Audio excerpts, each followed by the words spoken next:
take it and move on.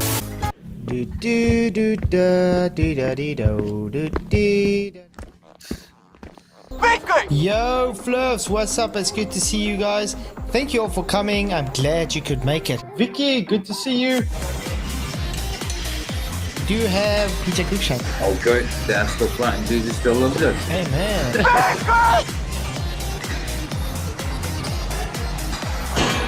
Michael Corn, what's up, Peter Fabian? How you guys doing? And we are live, I think. Yo, Fluffs, what's up? It's good to see you all. Tonight's going to be a very triggersome stream for some people. We've already been having some triggered numpties like Sean Hawkins coming in. You know, Flatzoid, both you and Dave are just... Get out of my car! You are too much of a coward.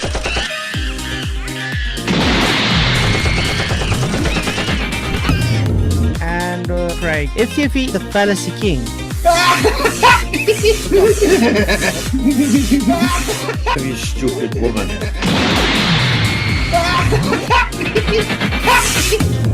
That's gonna be an interesting one tonight. Yo, Fluffs, what's up? It's good to see you all. Thank you for coming. I'm glad you could make it. We have quite a full panel tonight, so that's good. We have PJ Cruikshank, Michael Card, Dave Sovereign Soul, and Ryan S. in the house. How you guys doing? Hello. Oh, good, bro. Okay. That intro, no It's matter how brilliant. many times you see it, it's too funny. I know I laugh to myself every time. I never noticed the ape that part. I missed that part at the first time. Oh, yeah, Vicky Oh my throwing God. spanners. That's throwing the best spanners is part. fun. Mhm. Yeah. That's Brilliant. the best part is Sean Hawkins is a monkey. I mean, it just fits so good. I mean, it's like And And the laugh is so good. Then Vicky machine guns him with spanners. It's brilliant. You should have put him on a broom, though. He sounds like a... But yeah. But the Sean Hawkins is not around anymore, so that sucks. But it's good to see you guys. Glad you right. could all make it. It's good to see we all here and not raptured, and aliens haven't abducted us, and we haven't all just had overdoses, and giants aren't landing everywhere. So many conspiracies were out there for the Eclipse. It's crazy. But it's good to be here. Good to see everybody, and I'm glad that Dave, you can still see. You're not Yes. blind. No, I am not Not blind. Not blind at all. Really quite interesting. I actually tried to look at it through a piece of obsidian as well that I have. I have a whole bunch of like flakes of obsidian that I found were an area where they were making arrowheads at, and looked at it through that, and you could see it pretty good. But the best part was, like, I gaze at the sun all the time, so I didn't have any trouble looking at it and seeing it happen. But then when a little bit of cloud cover would go in front of it and kind of filter it, then you could really see it. But I'm telling you what, whoever's got this picture of this moon in front of the sun, that is clearly fake as all hell. Because what happened to that moon when it went past or as it was approaching? It wasn't there. There was nothing there. I'm calling bullshit on that as well. I did email him. I've messaged him on Twitter and asked what was his exposure settings, because he says he used 5 different cameras at 4-minute intervals. But he'll be the first person in history to do this. I mean, not even NASA gets it right. It should be able to show pictures before and after as well, though, shouldn't it? If that's the case, like if you can expose a new moon and see it, then Yeah, but think about it, just like Dave just said now. Why aren't you able to then get the same effect seeing the moon before it gets to the sun? This is a great little video I found on this. What it should look like. This is what you should see.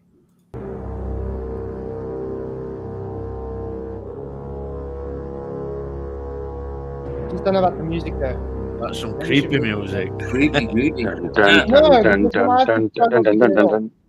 That is exactly what it should be like. Yeah. Yeah, you should see it coming up to the sun, obscuring it, and then going past Ah, it. So that's what I'm saying. On the Even other where the side. let's say where the moon's position is now, Mm. he's supposed to be able to see. Whoa! Stop there quickly. He's supposed to be able to see the full moon, and you don't. Yeah. here's it, and then it shows what it should look like. There's no light scattering around the moon at all. Yeah. That's exactly what it should look like. Absolutely. Absolutely. And where is the rest Why of is it? the moon getting smaller? Why is But the an moon eclipse getting only happens on a new moon, which means the moon disappears. smaller? I think it's more aptly called no moon. Uh huh. There is no moon there. Yeah, that's Exactly. probably a better interpretation. Because what I think the guy did was he took a photo of the moon at a different day, night, evening, or whatever, and he took the photo at the eclipse and just laid them on top of each other. Some that. of these newer cameras, as well as like these computer operated telescopes that you can set it for a coordinate and it'll look up at it. It recognizes what it's supposed to look at, and it will actually superimpose the features or whatever you're supposed to be seeing onto the computer image that you're seeing. You're getting a processed image. Mhm. And I think some of these cameras are set up to do that. Mm-hmm. I mean, look at Moomin Rider. He says he's got the same issue with Regitoric. Regitoric Yeah. claimed he caught the moon from the Earth's shine. I asked on his channel why not before and after. They just said during it. Yeah, reading comprehension poor.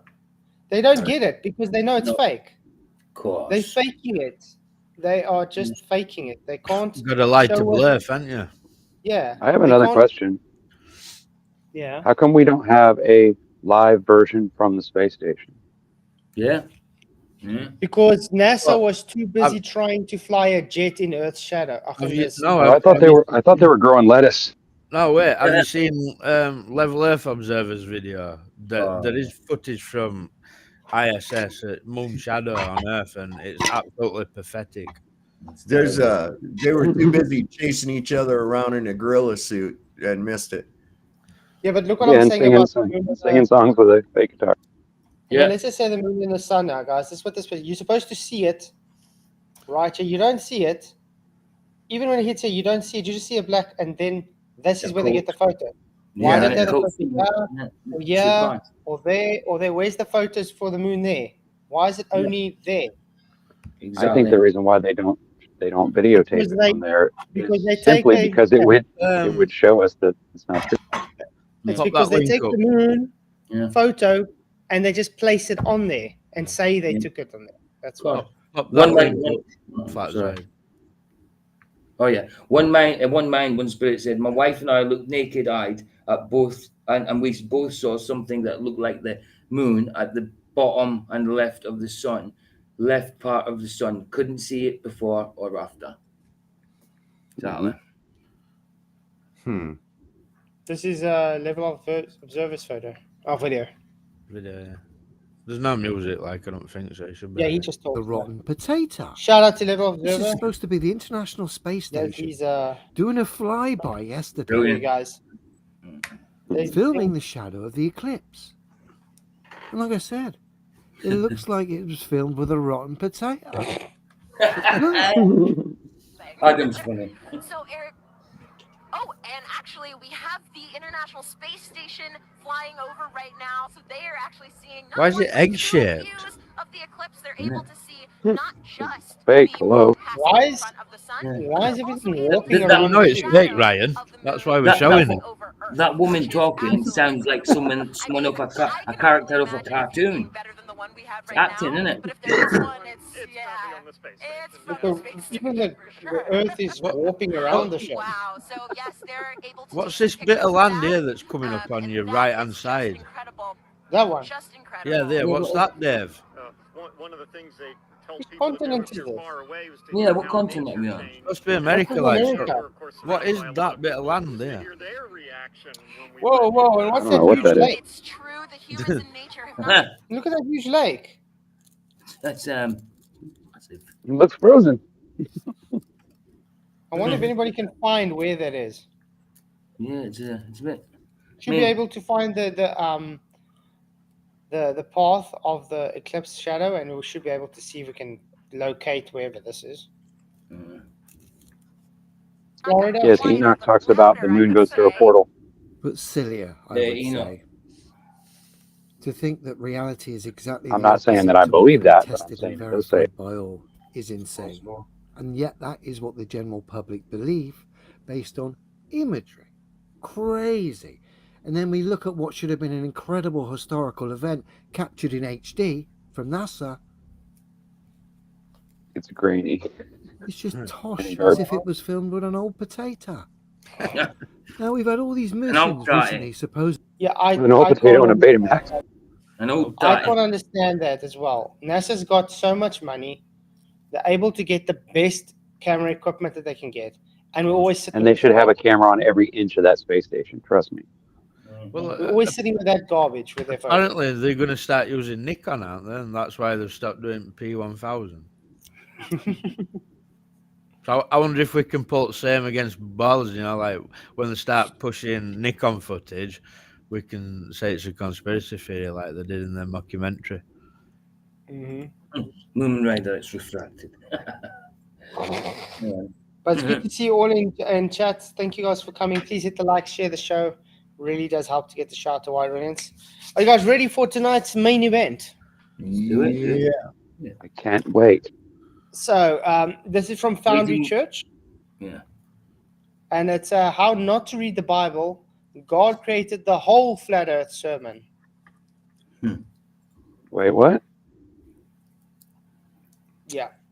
Apparently, this is how we're not supposed to read the Bible, but it's about the flat Earth. Apparently, Right. looking forward to Oh, seeing this will it. be good. Can we define Yeah. what reading means?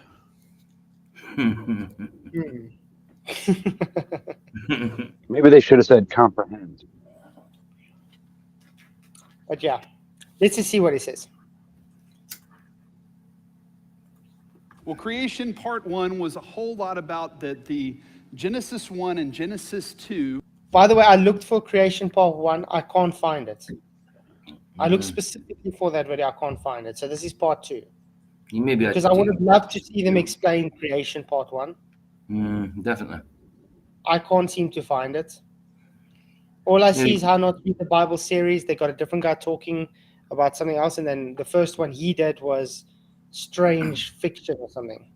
But I don't see. Isn't it odd that somebody would tell you how not to read something? Yeah, Yeah. I think that's more. It is. It is But definitely. that's why I said define reading, like, because Yeah. as far as I know, like, you just look and read. Yeah, you put the letters together and you see how they sound. Yeah, it's phonics, And dude. reading becomes a problem for two reasons: either you can't read or you're blind. Blind, yeah. Or both. Minnie's It watching should it. be how not. Maybe it should be how not to interpret the Bible. I don't That's know. more reasonable, isn't it? Yeah. Given to us as a lens by Is it which loud to enough? read the Bible. It kind of opens up for Yeah, us it's and fine. becomes a view master for us to see Did you say the rest of it's the a Bible. lens? It's an Oh, introduction. It's the beginning. book. And it was given at a specific time and place, we said, for the people of God who were brought out of the land of Egypt and had been around pagan culture and pagan gods in Egypt, for them to know that their God created them. The one true God, the living God, the one who delivered them from the hand of Egypt. And they were to follow him by day and by night. And so Moses is given this creation account in Genesis 1 and 2 for them to know that their God was the true God and that Egyptian gods were not. And so I don't really agree with that so much. No. The Egyptians He's believed claiming in. Genesis was only given to Moses' people, so they would know God created them. Selfish. Where in the Bible does that stand exactly? Or is it just making claims that's what Genesis is about? Yeah. It's first book in Bible, so Claims. it must be important for everybody who comes across Bible and reads it. Yeah, but what he just says is, putting his own attitude into the Bible, putting himself into the Bible. He's not exegeting, is he? no, he just made a claim though that Genesis was specifically just for people of Moses, because they lived around in a pagan time, so they needed to know God created them. I don't think you need to write the whole book of Genesis to say, listen here, dudes, God created you. Yeah, I think it's pretty simple. Yeah, to understand. just tell them, listen here, God created you, man. Everybody fought for flat then, though, didn't they? And even Egyptians were like, they have like that depiction of like a body as a canopy over Earth, like firmament. Yep. Yep, they do. But I'm very interested in all the pastors and stuff that try and just hand wave dismiss how the Bible explains a flat Earth narrative, because they all have their own way of looking at it, and they're all just, I don't know. At the end of the day, I've realized they all just kind of make their own scripture up. They try to interpret it just like against what the Bible says, because the foundation is based on a belief of their own. They throw their own opinion into it. That's the problem. Yeah, and that's not how it's supposed to be done. So that's the lens through which we see the Bible when it opens up. Are the questions that we load up in the 21st century the same questions that they had in this text? No, they're not.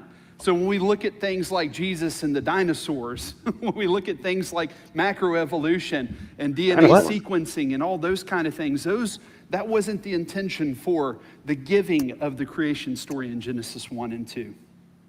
Now, as we're looking at part 2 today, I was working on this sermon at my favorite coffee shop, kind of down the street from where I live. It's a Christian coffee shop called Great Harvest Bread Company. I've known the owners for years. They're friends of mine. And every time I'm there, you know, I'm kind of like Norm from Cheers, you know. They know exactly what I'm going to order when I walk in, you know, and everybody's like, Norm. No, they say, Andy, you know. And so I walk in, I get my normal thing. I go sit at my normal table. I'm there with my Cat's Texas Pecan Coffee and Scone, which I get every time. Cinnamon chip scone. Delicious. Is that normal? And one of the workers comes over and sets it down and sees that I'm working on my sermon. And he looks at the title of it, because the title of this sermon, part 2, is God Created the Whole Flat Earth. And he kind of gave me this look like, What do you think went through that guy? Maybe that was God trying to tell you something, buddy. I know what look that feels like. Yes, we do. Exactly. You guys, please hit the like, share the show. Really do appreciate you all. Really, really do. Okay. And then he saw the name that I'm gonna be talking to you guys about here for a minute. The name is Galileo. Okay. And so he kind of looked at it for a minute, and this is what he did. Galileo, Galileo, Galileo, Galileo, Galileo Figaro. And then I go, Magnifico! And then we broke out into the chorus of Bohemian Rhapsody.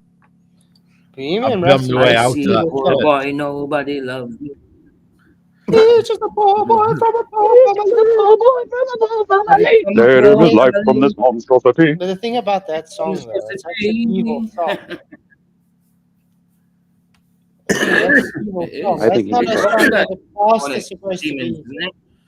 It's not a song that the pastor was singing. I mean, you're singing about Beelzebub and the devil putting a spell on you. You know what I mean? Beelzebub saving you. And he's holding you hostage. Yeah, it's not actually a song of pastor was singing. Let's put it that way. I can never hear that song without seeing that Wayne's World in my head. Yeah. Where they're all in the car. Yeah. It's like, no. Okay. Well, party time. But to be fair, it is a good song, though. Though the words are evil. Have you seen the movie Bohemian Rhapsody? No. Yeah, Freddie Mercury. It's pretty interesting. Yeah. You know why they called it Bohemian Rhapsody, people? He acted actually very good. He actually played the part really good. That He did. He was excellent. What's his name?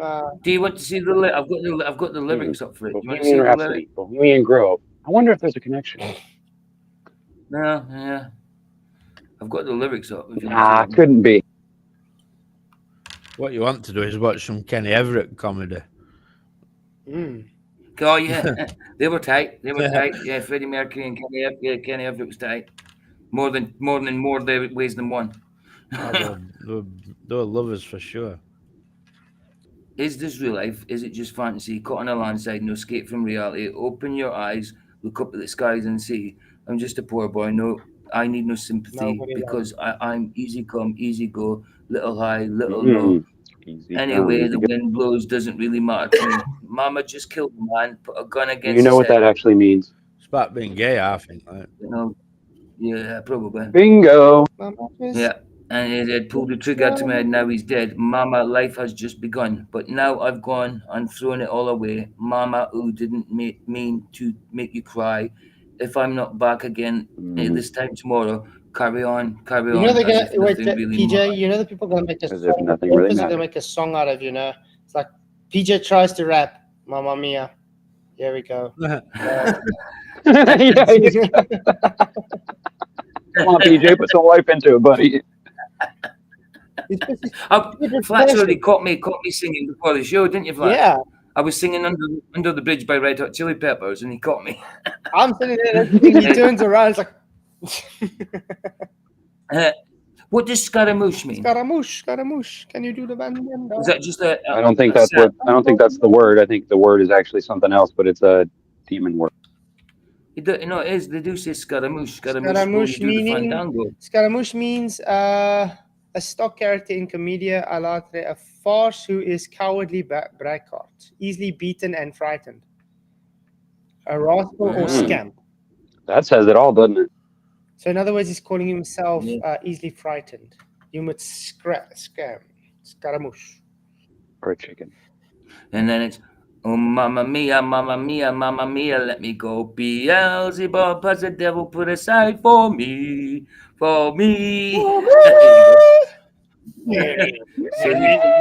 you think you can stone me and spit in my eye? So you think That's you the can devil love me talking. and leave me to die? Oh, baby. Can't do this to me, baby. Just gotta get Just out. gotta get out. Just gotta get right out of me. He's telling the devil to get out. There, yeah, exactly. Okay. There you go. Done. Cause Sorry. possession, Thank my you very friend. much. He's talking about being. $1 super chat. He says, one thing that is reason we have a full moon. One thing, what is the reason we have a full moon? For times and seasons, as the Bible says. Oh, thank God. I thought he was going to go somewhere else. But thank you for the super chat, Roger. Vicky. Really appreciate it, man. You rock. Next one, man. Vicky, it's not raining because of my singing. It's sunshine because of my singing. Did I embarrass you, babe? You've upset the God.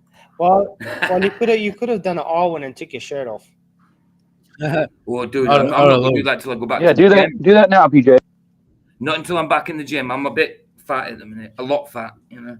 Well, I it need to shows get them back to pop. the gym. What's wrong with being yourself, my friend?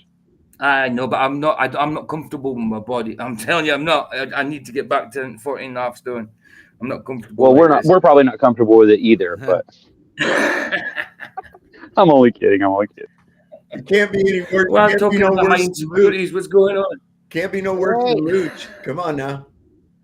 Beauty is only skin deep, guys. Come on. Stephanie, welcome to Luke, being a easy, member man. for 3 months. Really appreciate it. And sends a whole bunch of hearts. Really appreciate your support. You rock. Appreciate all the members, by the Congrats. way. Everybody that supports you on Patreon, Absolutely. PayPal, Super Chats, members, likes, shares, just showing up. You guys rock. Thank you very much. Okay, we're ready to go. I don't know how far we're going to get with this because we seem to getting sidetracked a lot. Yeah, sorry, that was me. I had to get the Okay, lyrics I'll for that. I'll be quiet. I'm We're sorry. talking about it. No, it was because I got the lyrics out, wasn't it? You just had to, didn't you? Yeah, I That had looks to. I had familiar to. Once we to me. started talking about it, I had to get the You lyrics. sure we hadn't covered him before? He does look familiar. That's what I'm Looks thinking. right I don't know. familiar. Yeah, I think there's something going on. If you don't know what I'm talking about, go listen to Queen, Bohemian Rhapsody, or watch Wayne's World. Wayne's World, let's Okay, see Wayne's World. so Galileo. I lived from 1564 to 1642 in Italy. He was an astronomer, he was a physicist, he was an engineer. He's sometimes referred today as kind of the father of modern science. He had a pioneering work in establishing what we now know as the scientific method. No, when Tim. No. When Tim. What is he talking about? It was Galileo didn't establish the scientific it was method. some Indian bloke who guy who come up with method. Yeah, it was actually a whole bunch of Christians. I've heard it were an Indian bloke, a bit like Al-Biruni guy. Francis Bacon. No, it The went 14th Tim. and 15th centuries, natural philosophy was born. By the start of the 17th century, had become natural science. It's during the 16th century that Francis Bacon popularized the inductive reasoning methods that would thereafter become known as the scientific method. I don't think that's right. May I suggest that neither one of them ever existed? Even he, who's the founder? Sir Francis Bacon, 1561 to 1622, a generally considered the father of scientific method. Why is he pushing it onto? No, You'll see why in a minute. yeah, it's definitely Francis Bacon, as far as I know. Is that what they're putting it, yeah? But it was the Christian community that started making philosophers. Christian philosophers started coming up with the scientific method because they needed a way to show you can have logical deduction without having any opinion or religion into it. So they wanted an empirical method for it. So Francis Bacon just took it, took it and This is one of the biggest reasons why they wanted to separate science from religion, was because people were getting so confused. Exactly. And I saying Galileo had nothing to do with science whatsoever. He was a heretic. Weird. And during Galileo's time, many people inside the church and outside the church believed that the earth was stationary and unmovable, and that the sun orbited around the earth. It just seemed like common sense because that's what you saw. But how would he know what those people thought and what they, you know what I mean? Like, that just seems like an odd thing. But that is what we see there. That's what people observe. Why would you think otherwise? You know what I mean? That's a good question. Why would you go and think otherwise? Just like you said, that's logical, yeah. The earth doesn't move. Yeah, if you can trust history for that, why can't you trust it now? Yeah, that's odd. It looked as if the sun was the object that moved around the earth and not the other way around. Not only was this seen as common sense, but this is what the church not only believed, but taught at the time. They leaned on certain Bible verses to back their case and their argument, saying that the earth is unmoving. It's the sun that moves around the earth, which of course is what we see. So here's several of the verses that you'll see. Ecclesiastes 1:5. The sun rises and sets and hurries back to where it rises. There's something about mom's touch. Advert. It hurries back to where it rises. Wow, that's interesting. Maybe it just means that it's doing a big circle instead of going around something. I think it's doing a big circle. I think you might be right there, Ryan. It's funny how they misinterpret everything as they go along. Yep. Psalm 93:1. The Lord reigns, he is robed in majesty. The Lord is robed in majesty and armed with strength. Indeed, the world is established, firm and secure. And then 1 Chronicles 16:30. Tremble before him, all the earth. The world is firmly established. It cannot be moved. In Established means that 1632, you built it. You built it out of lumber and things. It means that establishment is a solid thing. It's not one of these loosely used translations, guys. Yeah, it won't change. It makes sense. Yeah, it's established. It won't change. Yeah, of course. It stays what it is. And as it says, the world is. Because we call our houses establishments. Remember that. Look at it says. Look at the wording here. Okay. The world is firmly established. Okay, so that means the world is established. It cannot change. It cannot be moved. So that means it is stationary. It can't change. That's it. Pretty easy to understand if you ask me. Yeah, Moon Rider. Notice how they never started Genesis. That's why I said I was looking for his part 1 where he says he was talking about it, but I can't find it anywhere on the channel. You know why they do that? Because they're afraid of the gap theory. So somebody ran that picture through a photo forensics. You know, the one that's showing the moon with the features. Uh-oh. Yeah. 99% artificial. But that's what I'm saying. It's all composite. Yeah. I can't even get data off of those photos because it's a composite. The guy literally is. It's so easy to fake it. Yeah, it's this one. Mhm. Yeah, artificial. There we go. 99%. Now, why would they need to? You would think that if they were going to lie, right, that they would at least not fake that. They would fake it by videotaping something that would allow them to cheat you and show it to you without actually filming the actual, the Photoshop part of it. But they obviously they can't do that. So it makes you wonder, maybe they do that deliberately because then it's very obvious that they've told you that they're actually lying to you. So later when you say, oh, well, that's crap, I want to sue you, they can say, well, no, we obviously told you we were lying to you. It says it right there. It's called plausible deniability. Whoa. Yeah. What is the date of this, Michael? So, From yeah. Ibn al-Haytham. That's what I was on about. Oh, I thought invented scientific method. I don't. Yeah, but what's the date? I don't know, mate. That's just who I thought it were. That's. Flax, Kevin Barber says hello to you, and Dave. Kevin Barber. Hello to you all. Good to see you. Thank you all for coming. Really Hello. appreciate you being here. You rock. Yeah. It's good to see you guys. But yeah, so I see you. I actually messaged that guy Self to ask him about what his exposure settings were to get that image, and guess what? I just don't get a reply. But I do get a lot of people. That might expose a lot him. of people swearing at me and attacking me because I'm asking. I know. Why would they get so mad?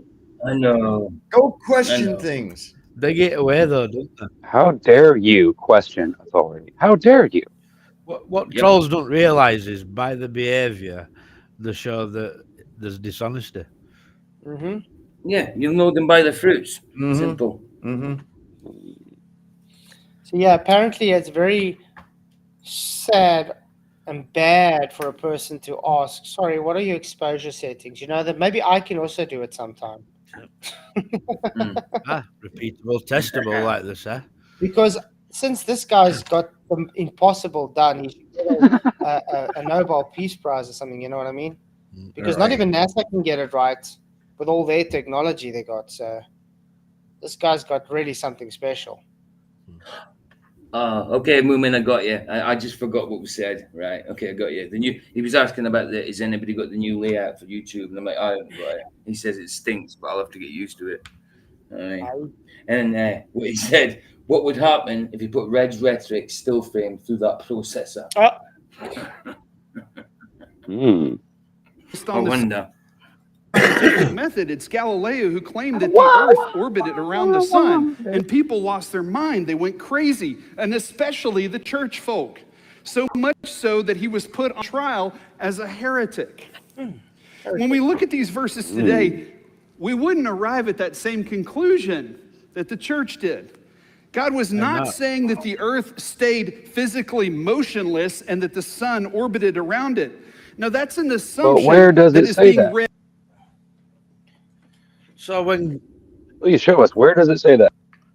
So what about when God stopped the sun then? Yeah. Yeah. He's obviously I was actually I was listening to a debate between Eric Hovind, that's Kent Hovind's son, and Michael Jones. Son, yeah. Is he a flat earther? No. But they were fighting for young earth creationism. And somehow they got into the argument about Genesis when the sun came to be. And how they trying to debate each other in Genesis because the sun came on the fourth day. And Eric's trying to say it's a physical day because he also believes it's a 6 physical days, okay? But it doesn't comport with the heliocentric model. No.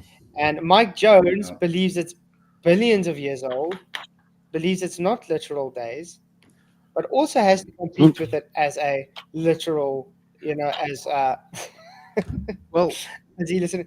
And you should hear that. We should actually just stream on it. It's I actually was watching Q8 other night, and I heard Adam on about it, and he was, Faulkner's a young Earth creationist, but yet it pushes billions and billions of years for stars and stuff. It's like, how can you hold both them concepts in your mind? you can't. Exactly. Mental. You can't. But yeah, we should actually go through that debate. It's actually quite good. And it's funny because you see the dilemma they both sit with, even from a young Earth and an old Earth creation. But they're debating now how you can have a day without the sun based on heliocentrism. You can't. It's as simple as that. So maybe we should do that sometime. It was actually very good. Yeah, absolutely. Read into the interpretation of the text, something that was added way beyond what the original communication was.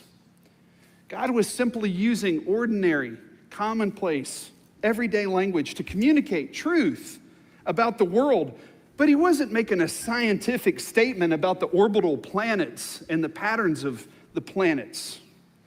The church was the ones who infused additional meaning into these verses. Going beyond God's intentions, they were seeking to defend the Bible. Whoa, how does he know God's intentions? Wow. That you divining God's thoughts now, that's a bit impossible. How does he know God's intentions when the scriptures were written? Yeah. That's a bit odd. Michael, now that you think about it, haven't we done this exact stream before? Just a long time this ago. video? Yeah. It seems kind of familiar for me now. It does seem familiar. It does feel a bit familiar. I think Michael's fallen asleep. No, he's probably. I know I heard him talking to Beth. He's probably going to get a coffee or something. I don't know. I don't think he's asleep. I just heard him and Beth talking, so he's probably going to get something. Make a coffee or something. I don't know. Yeah, the Catholic Church created heliocentrism. I don't know what's that guy's name? Ptolemy. It was Ptolemy, isn't it? Moomin, that's what I call it in Scotland. Diluting juice is where you put in a little bit of juice and you dilute it with water. It's not really called. I don't call it squash. Call it diluting juice up in Scotland, or cordial. Cordial sometimes it gets called. Don't know why, but it does. Ptolemy, wasn't he the first guy that actually tried to push heliocentrism at the church? I'm not sure about that, but I'm surprised. Claudius Ptolemy, Greek mathematician and astronomer, and geographer who lived in the Egyptian city of Alexandria while under the rule of Roman Empire. Maybe we should share screen. Well, thank you for your $2 switch. It says the official cause of the new moon is the moon just going away for times and seasons, as the Bible says. Lemaitre, he was a Jesuit priest who concluded that we had a Big Bang. Yeah, they were already pushed it as a heliocentric belief system based on the Copernicus model. Copernicus picked up this heliocentric model from Ptolemy. From Claudius Ptolemy. That's Copernicus were a Catholic bishop, though. Yep. I just want to quickly share.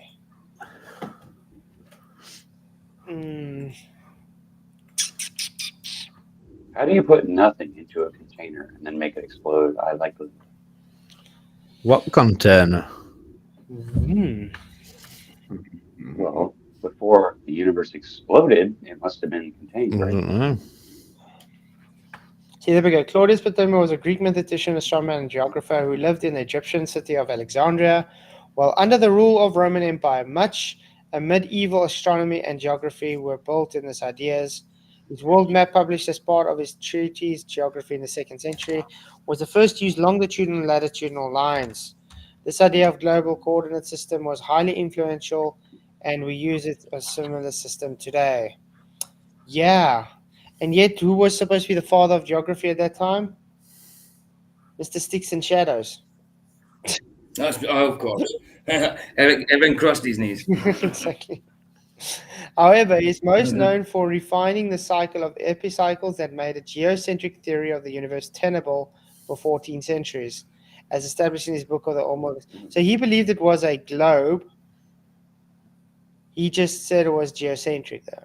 Is that what I'm reading? Made the geocentric theory of the universe tenable for 14 centuries. So, okay, this is the theory which Galileo Galilei and Isaac Newton eventually overthrew more than 1,000 years. So Galileo did overthrow it, but didn't Galileo take it from Copernicus, though? It says Isaac Newton eventually overthrew it. With a gravity. We can see gravity, yeah. I mean, Dave's got gravity. I've seen a picture of gravity. Yeah, absolutely brilliant, man. You had it behind you, don't you? Yeah, there's a picture of gravity right there behind me. You can see gravity doing exactly what we have predicted. Pulling clouds down and all that business. Yeah, man. Yeah, absolutely. Okay. Galileo lived at the time when centuries-old Amogus in Egypt and Scholar Claudius Ptolemy, written 139 AD, was still being used by the church as evidence for and confirmation for the Aristotelian idea that the Earth was at the center of the universe. Galileo was part of the Renaissance, the centuries-long ferment accelerated and intensified by the invention of printing in the middle of the 15th century. He was not alone. More than less contemporary with he was physicists and mathematicians Wilbert Snell, Dutchman, blah blah blah, light refraction of Baltus, Simon Steeman, fourth Frenchman. Okay, we must understand over briefly that sociological, political, and religious climates of Galileo's time, Italy, for instance, was no longer the great Roman Empire. It was divided into small states after warring with one another. Okay, so he pushed it, obviously. How do we know that all these guys existed? Like, we just have to believe it. Yeah, of course. Just believe it, man. Trust me, bro. Yeah, faith. Faith, man. Have faith that I'm not lying to you when I'm actually lying. No, man. The unwarranted trust in these institutions that people have, it really runs deep, and it's like, what is wrong with you? You know, it's like the same source that has lied to you hundreds and hundreds of times, these same sources, and you keep going back to them for more. It's sick. It's sad. sick. Hey, Jeff.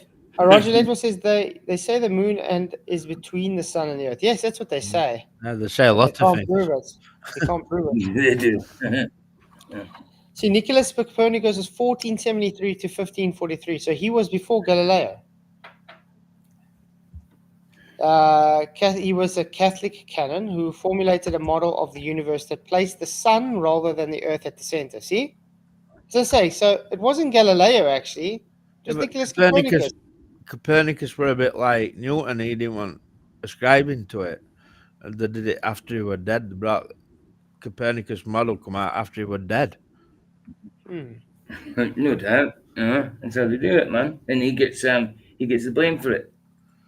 That's what I'm saying. What's the saying about dead man talk lots of stuff? Really, in it to push it on dead people. You can make a dead man say anything. Who can't speak for himself.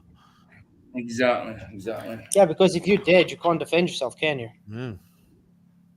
And then when you bring the letters up that say they don't want to be ascribed to, say, oh, you just don't understand what he's reading. Yeah, you can't read properly. Yeah, I find it asinine. But no, that's not what it means.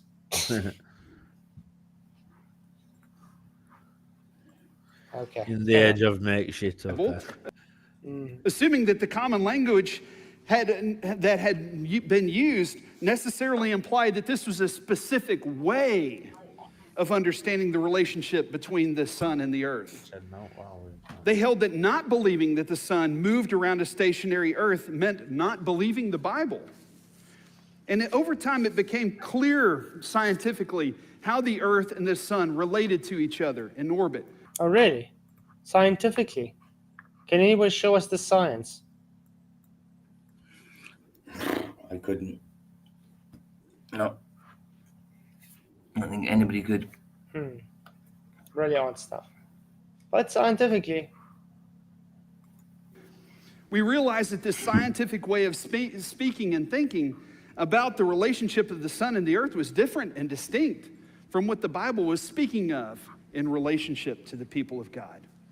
Now, friends, this is just one example of why we need to carefully study verse by verse in the context and not just import scientific meaning or draw scientific conclusions from the Bible and extract those when it isn't meant to be read that way. Oh boy. Galileo said this later in his life, and I agree with that. If you take it in context, you should read how it reads. And that's why I say a lot of the scriptures, those 200 proofs that a lot of people try and bring up, I wouldn't say they are context to say the earth is not moving or something. The problem is, though, they force scientism onto the Bible. They do. Right. Roger Ledwell, thank you again for another $2. Who says, then we should see some part of an eclipse. Yeah. I don't get it. Then I think you mean some part at moon in an eclipse, right, mate? Yeah. Oh, yeah, but we don't. Thank you very much. But we do now from that other guy, the first person in history to do so. And yet we see it's just all composite and not actually real. In other words, CGI, bro. But yeah, thanks, man. You rock, Roger. I appreciate all your support on this channel, man. Jeff goes, I'm awake all night, then all morning, and fall asleep all the time. Yeah, I'm just texting messages. Sounds like PJ. Yeah, that's what I'm just saying. I'm just texting them back now. Just to say it.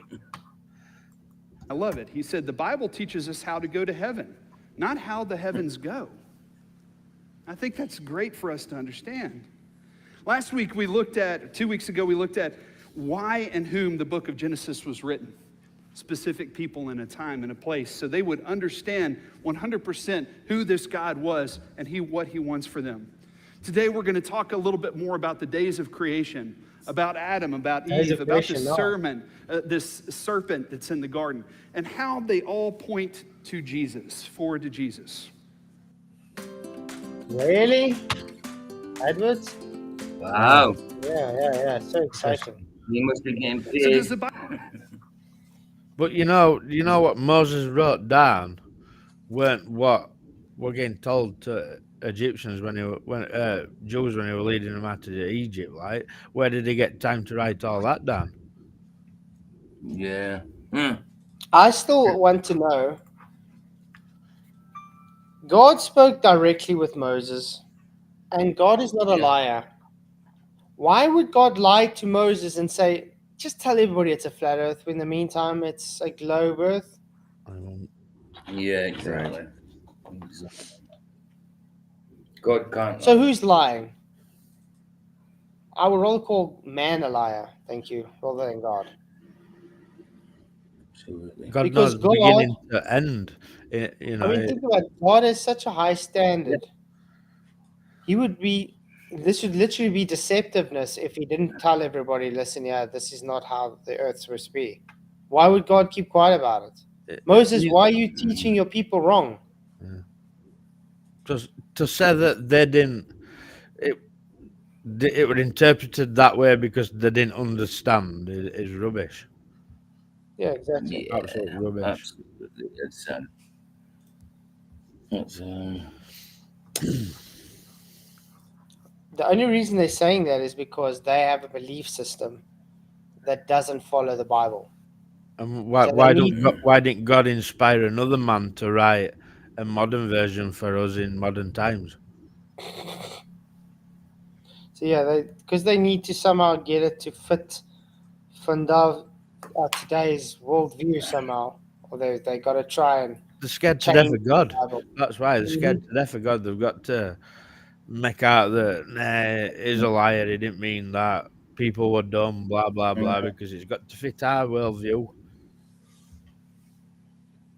Exactly. Yeah, Glenn, deceivers are deceiving. Absolutely. The Bible say that God created the entire universe and everything in less than a week.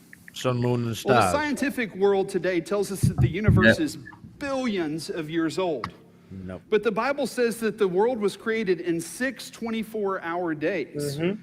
As we get started, Yeah. I want to be clear. According to what we read in the Bible about God, his power and his role as creator, there's no reason to believe that God could not create the entire universe in 6 days if he wanted to. Agreed.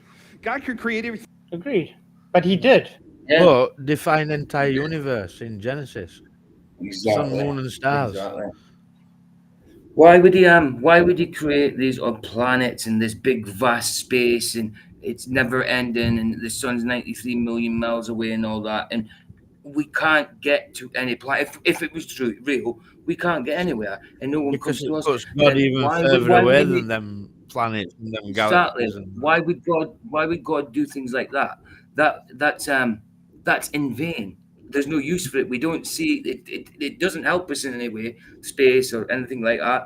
And why we're just here. So creating something like that is just in vain. It's futile. God doesn't do futility. You know. I always want to look at it as what's God's character? Which model fits God's character? The one where he creates you for a purpose, where he's close by you and he wants to be close to you, you know? Or the one where God is infinitely just moving away from you, just to have no purpose, just an infinite speck of dust by chance here. Which one follows God's character? I understand. Exactly. Roger Ledwell, thank you very much for your $5 super chat, man. Really, really appreciate this. Every new moon on some part of Earth, we should have an eclipse. Yes and no. The globe has come up with an answer for that, to be honest.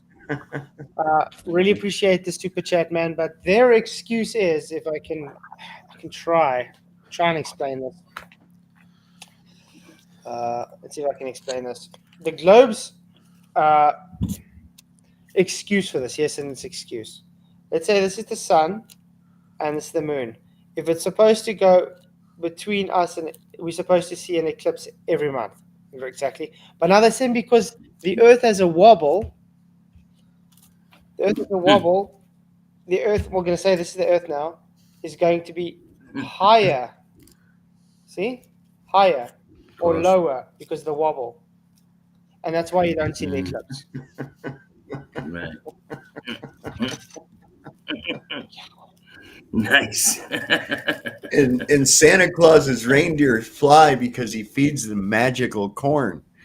See, they come up with all kinds of magic. Wow, man. I didn't know everybody knew that. But you know what still doesn't fit with that though? No one can no one can film a new moon.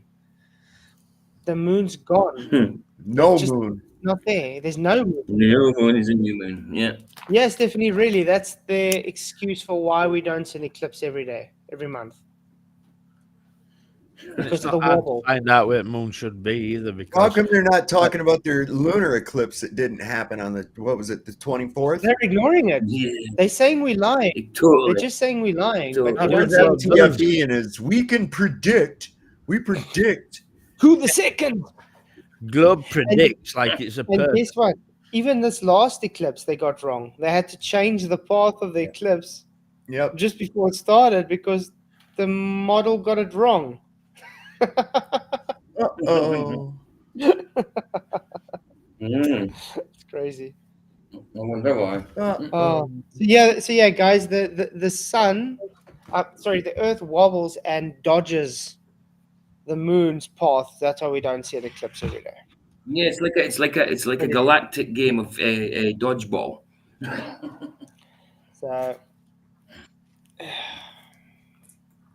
globe is a big contradiction. thing in 6 seconds if he wanted to, or in 6 million or billion years if he wanted to. The God of the Bible is both all-knowing and all-powerful. He has the power and the ability and the freedom to create the way he wants. That's why he's God. Yeah. So then what's the issue with it being a flat earth then? Did you just hear him? So God can create it how he wants, but it doesn't suit heliocentrism, so therefore it's not flat. But people like to say, well, why couldn't God have created a globe? Because he's not stupid. Yeah. Like, He knows that couldn't water create doesn't stick somewhere to for a ball. people to dwell and make it a ball. It's ridiculous. I know. I mean, it's just more logical to have it in a flat plane. You know, why? You know, when you play like with you say, Lego, why would you do how that? many sphere-shaped bases do you have with it? Yeah, none. It's insane. Exactly, dude. But we're not going to argue whether or not God could or could not do something. The question more so is, what was God communicating to the ancient Israelites in the book of Genesis? What does it mean for us? So let's turn to a few of the verses in Genesis 1 that seem to be at the center of the controversy here. First line in Genesis 1:1 tells us this. In the beginning, God created the heavens and the earth. The heavens, which we knew and we talked about there, the heavens, the sky, and the earth, the land. God wanted the Israelites who had just come out of Egypt, again, friends, to understand that Egypt was a place where there was a worship of the sun and the moon and the various... No, that's got nothing to do with the verse. I don't believe any of this. Like, I don't think that creation account was for the ones who were being brought out of Egypt, because for a simple reason, God led them out of Egypt as a pillar of fire in day, pillar of fire at night, and a pillar of smoke in day. God was with them, leading them out. But think about it. It's not got to do with, to just say for the Jews. It's for narrative to everybody knows the historical account and how God created the earth. What's up, Jeff? Good to see you, man. Hey. Good to see you. Sorry I'm late. This is my opinion. I believe it's laid out how it is in Genesis because he knew that Satan would be pushing heliocentrism. I agree. That's why I think so. I agree. Yep, I do. Me too. Me too. You doing well, Jeff? Yeah, I'm doing okay. I just got back into the office. So awesome. That's good. Gods and goddesses of Egypt, even the Nile River had its own goddess. To know without certainty that everything that they see, everything that they touch, everything around them was created by the one true God. The Hebrew word that I want to know something. Does he think the Jews that were captured in Egypt didn't worship the one true God? They still worshipped God. They were still Jews. Oh, does he think they cared about what earth was while they were in slavery? But I mean, what does the shape of the earth got to do with knowing God created you? They already had they were the Hebrews. They were the children of God, the chosen people. Now he's trying to say they didn't know they had to worship one God. That's bullshit. That goes against the whole historical narrative of Judaism. He's making up his own stuff here. You have to put yourself in their shoes, though. Like, they're in slavery, they were having other gods forced upon them, like, and their but their what's belief that in got to God do was with probably slim, you know. Yeah, but what's that got to do with creation? How God created the earth? Well, and that was my point, like, because Moses didn't write it till after they come out of Egypt. Yeah, exactly. But he's saying that he wrote it specifically for the Jews. No, everybody.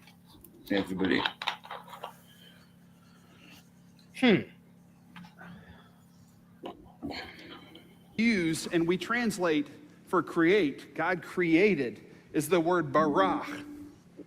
There are Hebrew words that the author of Genesis could have used, but this one specifically notes that this creation was something that both had a function and a purpose. Yes, I agree. Check out verse 2. Verse 2 says, "Now the earth was formless and empty. Darkness was over the surface of the deep." For an ancient Israelite, this language was reminiscent of the stories from other cultures, especially the Egyptians, who had gods that battled and battled in darkness and chaos, and out of that came some kind of order. But there was always, in this realm of the gods, order. And Who usually says from chaos comes order? Sounds a little like Order ab chow. Sounds like Big Bang Theory garbage to me. Yeah. Exactly, Glenn. The Jews are still waiting for a Mashiach. So they don't believe Jesus was Mashiach. They're still waiting for him. But they do believe that Trump is. They just crowned him that this last summer. Yeah? The red heifers and everything are getting into position. If he's not Antichrist, I'll show my bum on YouTube. Yeah, it's looking more and more that way. Definitely. Even today, I was seeing people placing things like calling him the Messiah. Yeah, I've seen that too. Where there's always a They famous. they even put his head in front of the eclipse and saying it's an omen. God, come on, man, come on. These people cannot be that. I mean, look, the guy's entertaining, and he says what everybody wants to hear. He says everything that everybody wants to hear. He says the things that other people seem to be afraid to say. Right? Of course, it's all scripted. But to equate him with a deity, I mean, haven't been paying attention? Does anybody remember his show, The Apprentice? Has anybody ever really watched this guy through his life? He's anything but a deity. He's a deity in his own mind. Mm-hmm. Yeah. You know, and those that want to suck up to him for shekels and fancy pants and shit, yeah, they're going to see him like that. He'll tell him whatever he wants to hear. Yeah, Nani, you're the greatest guy. Keep them shekels rolling, buddy. By my Bible. Yeah. Face. By my Bible. I know he's got his own Bible now.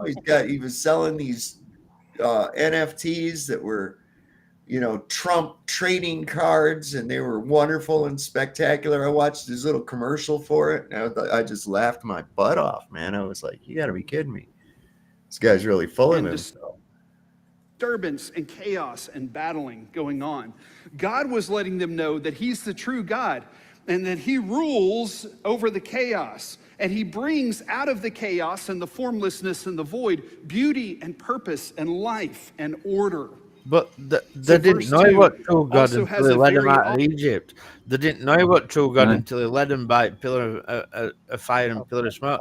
They didn't know what true God until he helped Moses out Red Sea. You know what I mean? They didn't know that. Or fed them with manna. And even after they'd seen all that, when Moses went up mountain, they were worshipping other gods again. Yeah, because Moses took his time in that. They were impatient, didn't trust, they didn't have faith, and went and started. What happened to them in the golden calf? What happened worship. to them in the golden calf? Wow. Oh, they got swallowed up by the earth. Yep. In fact, Bible's an entire story. Bible all through Bible, the non-believing all the way through. Okay, well, actually, there are some instances of some of the ancient people before Moses and stuff that did know the one true God, and that would be Job. Uh-huh. Right? Job, yeah. Enoch. Elijah? Yeah. Well, Elijah. Well, he was after, wasn't he? Yeah, but the point of this guy talking, Jeff, is he's saying that creation account was to prove to Israelites that he was the true God, you know what I mean? And when they were in captivity, they weren't worshipping him. And there were non-believers all through being led out of Israel, out of Egypt, sorry. Mm-hmm. Yeah. Yes, after 400 years after Moses. Yeah. You know, like it started on old water, put it that way. Yeah.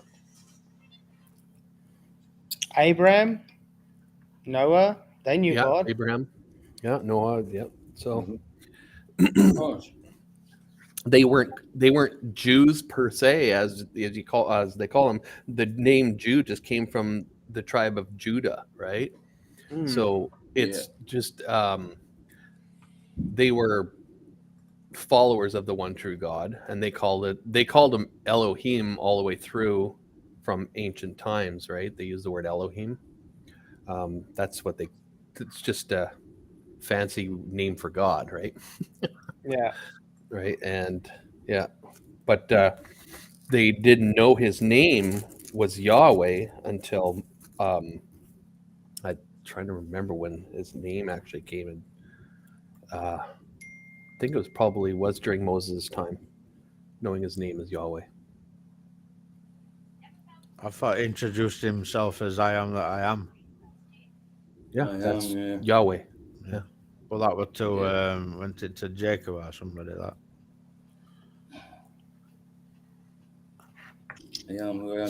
No, he actually said it to Moses, the burning bush. Moses. Oh yeah, of course it was Hey, Moses. Jono, good to see you, man. Point still stands. Moses spoke directly with God. God would have corrected him and said to him, "Look, Sonia, please don't lie to the people. Don't tell them the earth is flat. Don't tell them it's immovable. You know, don't explain the cosmology you're writing now because it'd be a lie." Yeah, you're right, Michael. You're right. He did say it to Jacob. Sorry. So I wasn't sure of that because it does. It sounds familiar when you say it's Moses, but Moses, he probably said a lot more other things than Moses. But yeah, I got a little confused on who it was. Yeah. You forget, when you haven't been in the Old Testament for a little bit. I'm in the New Testament at the minute. I haven't been on the Old Testament for a long time. But there's a lot to read and a lot to remember. Like it's. Oh, there is. You've got to take your time with it. Did you look how thick the Old Testament is compared to the New Testament? If you separate them out, it's yeah. Did you all ever hear that old Bill Cosby routine of Noah? Yep. Where that was funny as heck. I can remember hearing that as a kid. There's Noah there working, and he hears Noah. He's like, "Who said that?" He's like, "It is me, God." And he's like, "Yeah, right. Am I on Canon camera?" He's like, "I want you to build an ark. I want you to build it." He says, "What's a cubit?"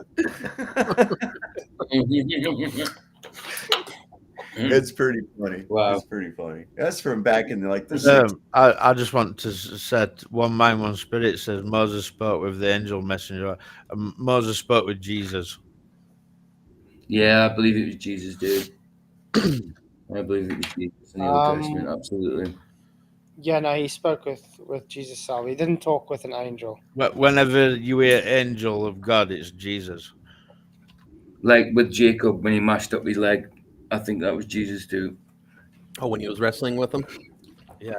Yeah, wrestle. Well, that's what Israel means, doesn't it? Wrestles with God or struggles with God. Because he named him Israel after that, wasn't it? After Jacob. Imagine wrestling with God and only coming off with a bad leg, like not bad win. The rest, and it wasn't just a fight; it was all night. Wrestling, it was a wasn't it, long like? time. Yeah, all night. A long time. Actually, fisticuffs. I have a hard time wrestling for 5 minutes, let alone all night. I know. 3 seconds and I'm that. Often missing message in it. And the Spirit of God was hovering over the waters. We sang about that today, didn't we? The Spirit hovering over the waters. The word we translate in English as hovering is a fascinating one. It's the Hebrew word called rachaf. Rakaf. You kind of got to get a little throat in there if you're saying something in Hebrew. So, clear your throat, Rakaf. Which can be found also in Deuteronomy chapter 32, verse 11. Deuteronomy refers to it as an eagle hovering over a nest, caring for its birds. Remember the context. Yeah. The context. One mind, one spirit actually says he agrees now. I weren't having a go at man. one mind. I was just using that comment to Oh, no, highlight that. of You course, know, I know. I don't doubt that he believes that. Of course. How can you not read Bible and not know these things? Yeah, exactly. Exactly, dude. But yeah, you got to take the context of what they're saying. It's given the context of how God hovers over the waters. Right. I mean, how else would you see God hovering over the waters? Simple. Well, it were actually Holy Spirit that were hovering over the face of waters. Yeah, the God. Mm. That's why in Genesis you've got Trinity straight away. In Genesis. Yep. Yeah. Or even if you go to John, in the beginning was the Word, and the Word was God, and God was Word, and He was with the Word. Yeah. He was the Word. In the beginning was the Word, and the Word was God, and the Word was with God. He was with, yeah. In the beginning was the Word, and the Word was with God, and the Word was God. There we go. Yeah. That one. Sorry, guys. It depends just before the stream, I took a tablet for my headache and pain, and now it's like hitting me a bit. I'm kind of dazed right now. Woozy. Flaxoid abusing the morphine. I'm joking, dude. You druggie. Yeah.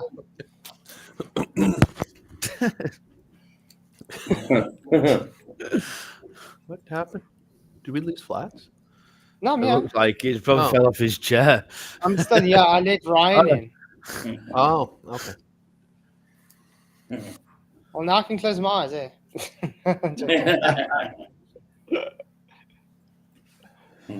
It's this hovering over, this brooding, as they call it, over the nest of the birds. If you've ever seen birds hovering over a nest, what are they doing? Well, they've got a lot of open mouths of birds ready to be fed, right? So he's about to do something important. The mother or the father bird is about to do something over the nest, brooding and hovering over. And it's also a sign of protection, because if any other invader comes at that nest, then that bird is... What has that got to do with God hovering over the waters? Yeah, it is adding into like who'll be like attacking creation when they're only God in the beginning. You know? Mm. I mean, think about it. This is how you're supposed to picture it. That you just see water, nothing else. Okay? The earth is formless without... It's empty. There's nothing there. So that means there's no living... Formless and void means nothing. Yeah, there's nothing there. There's nothing living. It's literally just water. That's all you see. Yeah. And God is hovering over it. Yep. There's not even light yet. God is the only light there. Yeah. Yeah. Right? This is still day one, guys. I think they just do this sort of thing to like come across as being clever in front of the audience, you know. Yeah. Look how much I know and how I can interpret it and that, you know. Yeah, that's right, dude.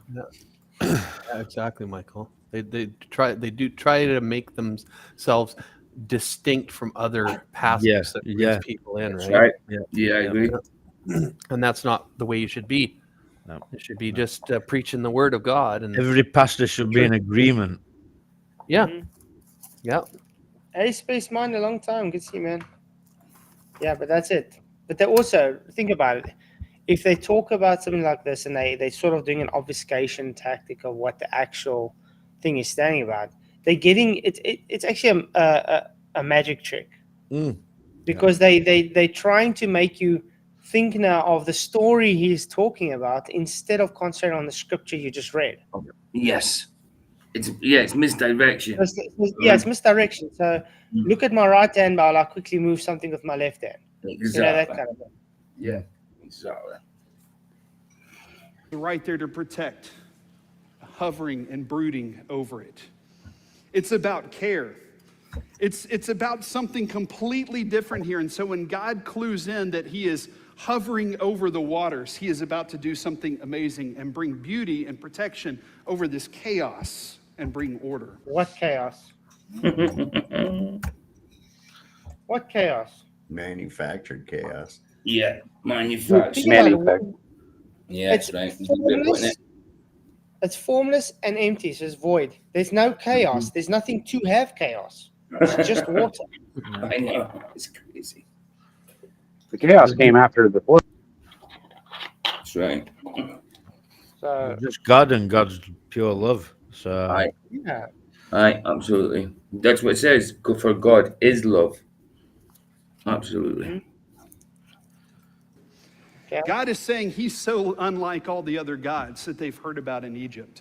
He cares about his people. He feeds them as he did in the wilderness, as he fed them manna every single day. And he protects them from the Egyptians ever coming back, like a brooding bird over the nest.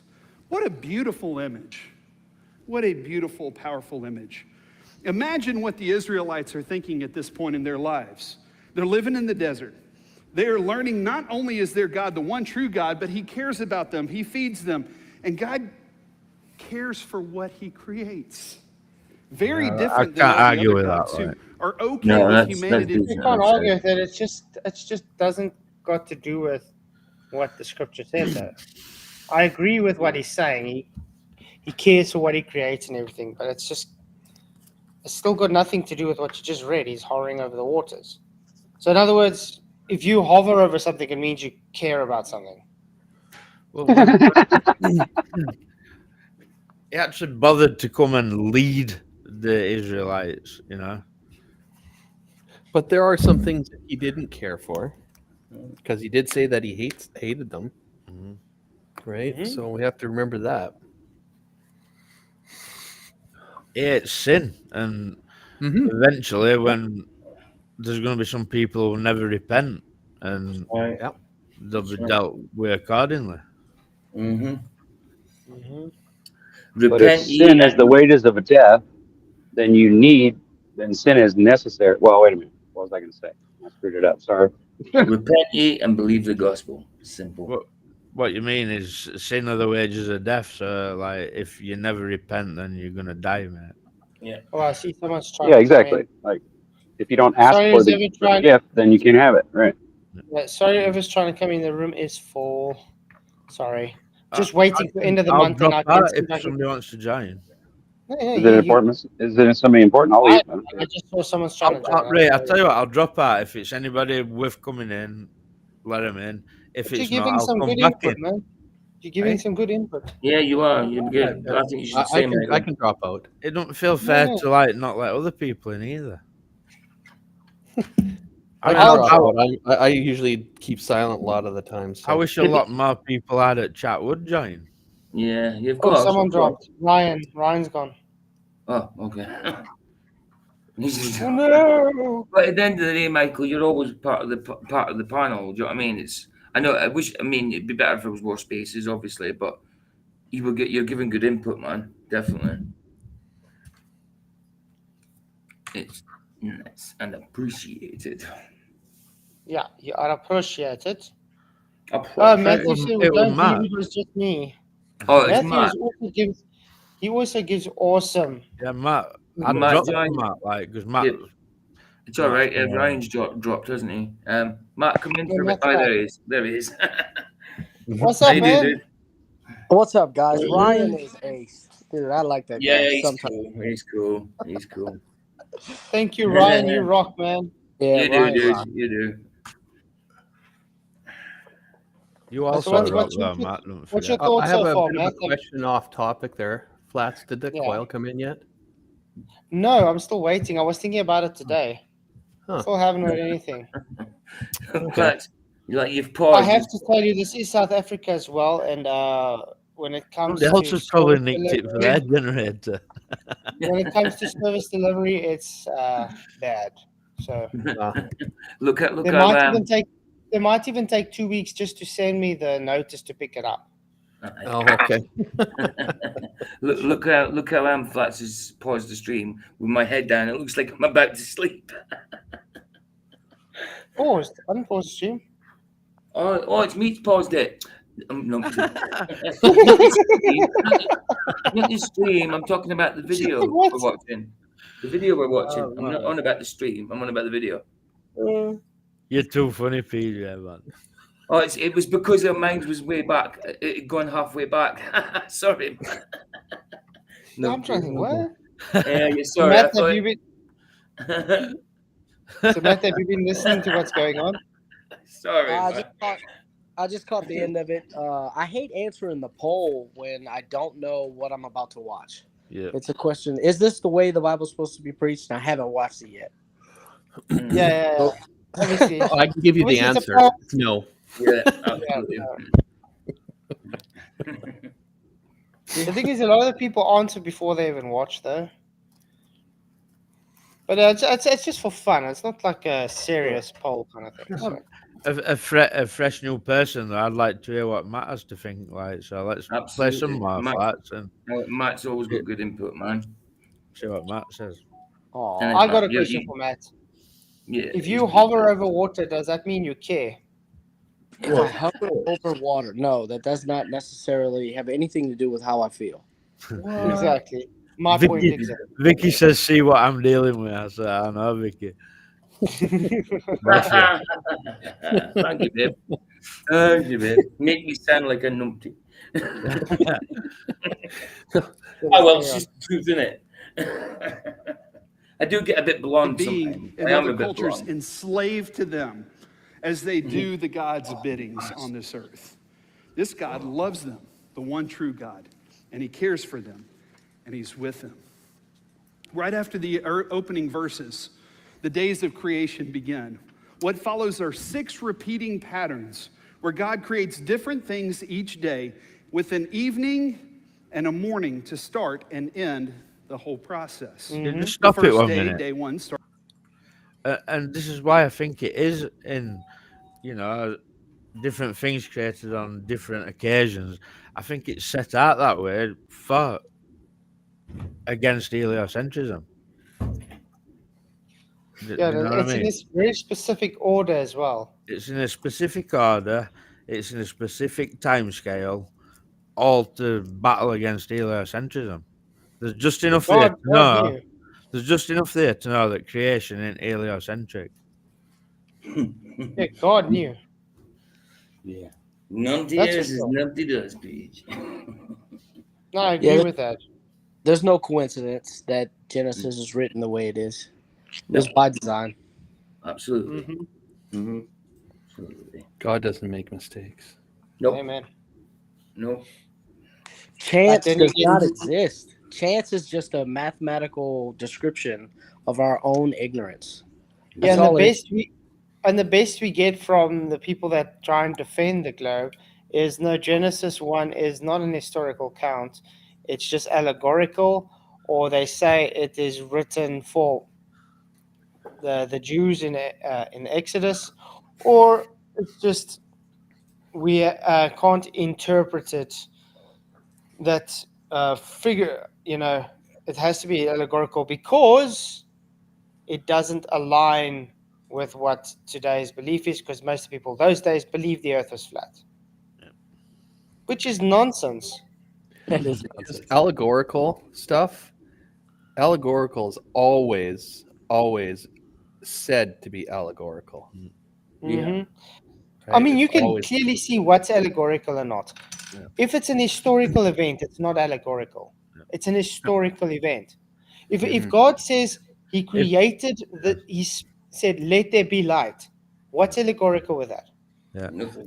And when Jesus says is the door, it don't mean he's like a wooden door like with a doorknob on it. Like, exactly. That's allegorical. You know the difference. You'll know the difference between allegorical and surely anybody who's learned to read and write, like you should know these things, really. Yeah, but look at the language, okay? For instance, like I said now, when you say he is the door, okay? You know it's allegorical because there's a meaning behind what he's giving. When God says, "Let there be light," Yep. Is there some hidden meaning we're supposed to think about that? No.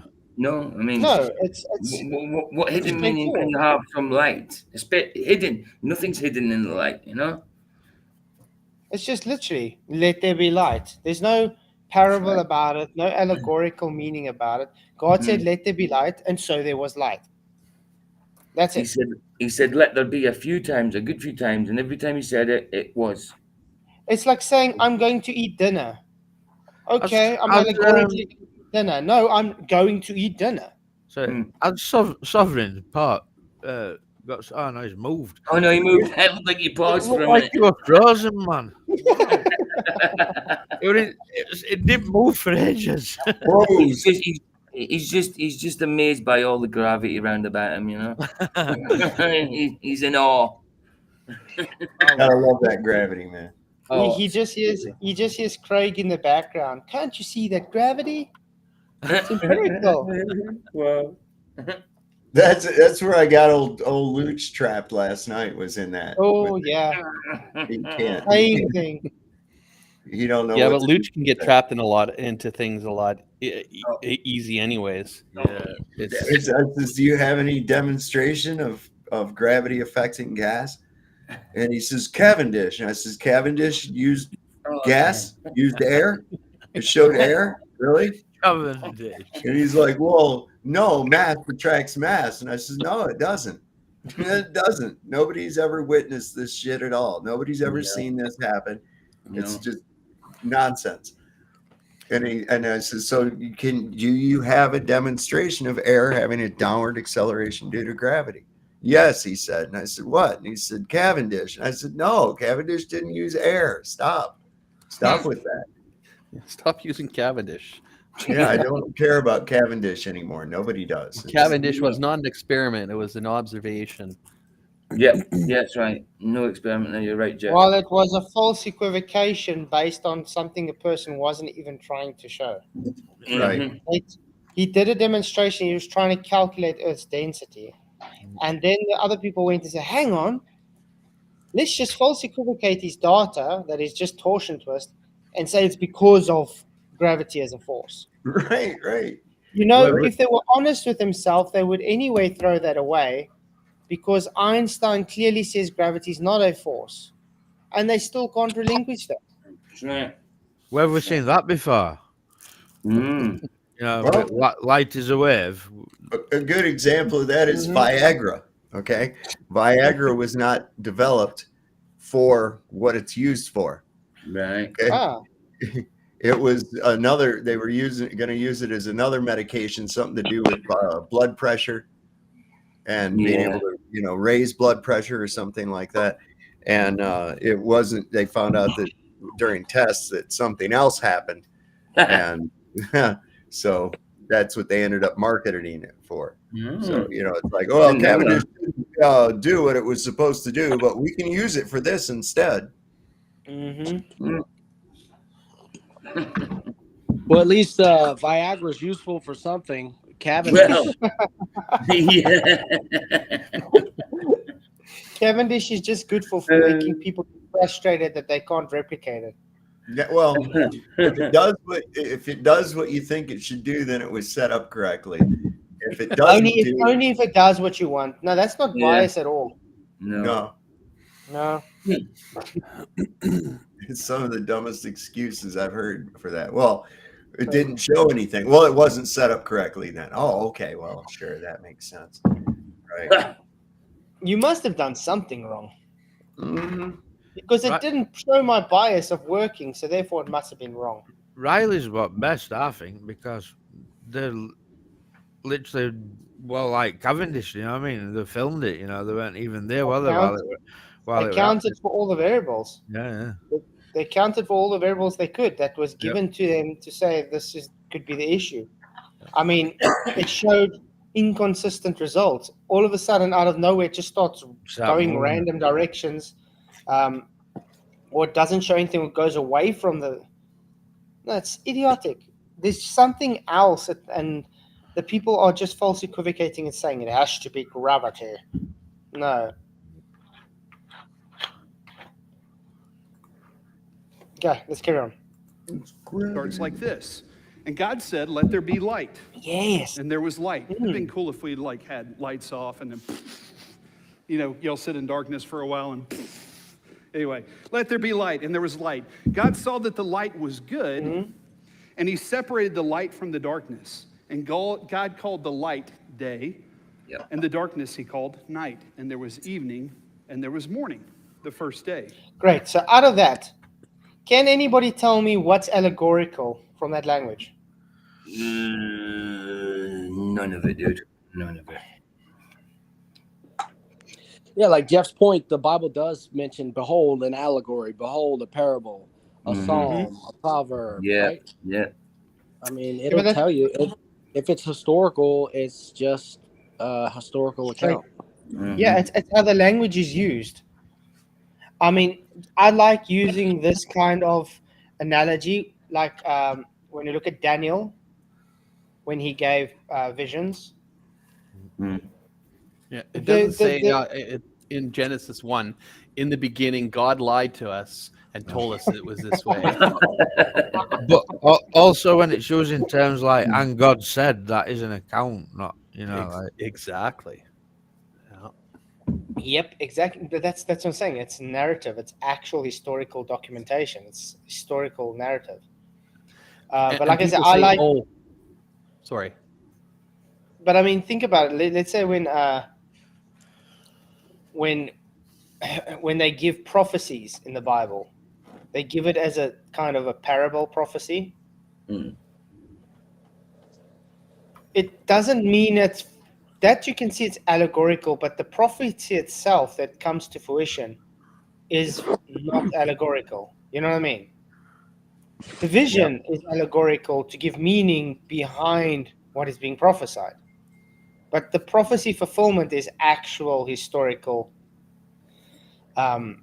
fulfillment. So it's an actual event that happened. Also, many times it'll go on and tell you the meaning of the prophecy or the parable of the. Yep. And that's what I love. That's why I think people should also go back and look at the etymology of the words as well. It's very important to go back, look at the Aramaic, look at the Hebrew, look at the Greek, because they have so much substance to the words used. I mean, Barashit, just like you said.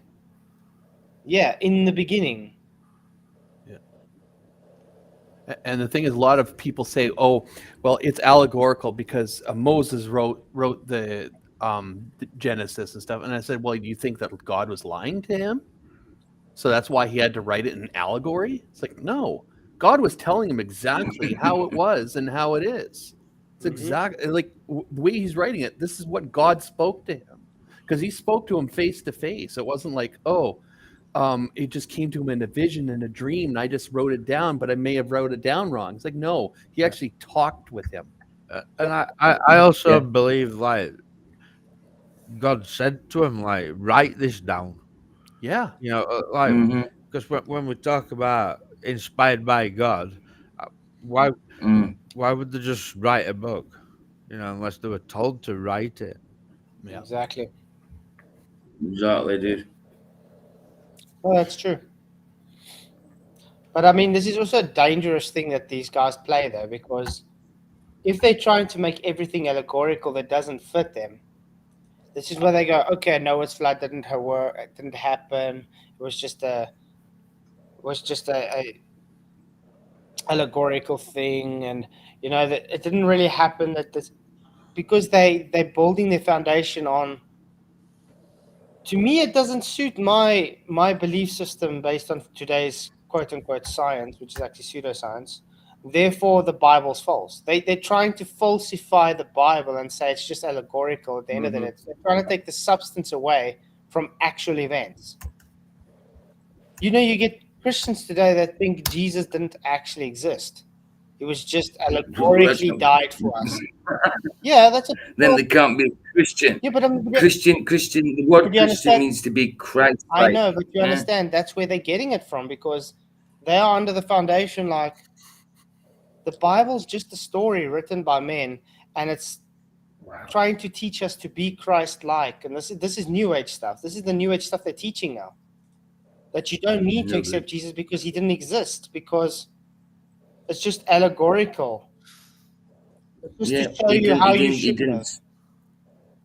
Yeah, he didn't suffer or anything like that. He didn't get whipped up to an inch of his life. You know what I mean?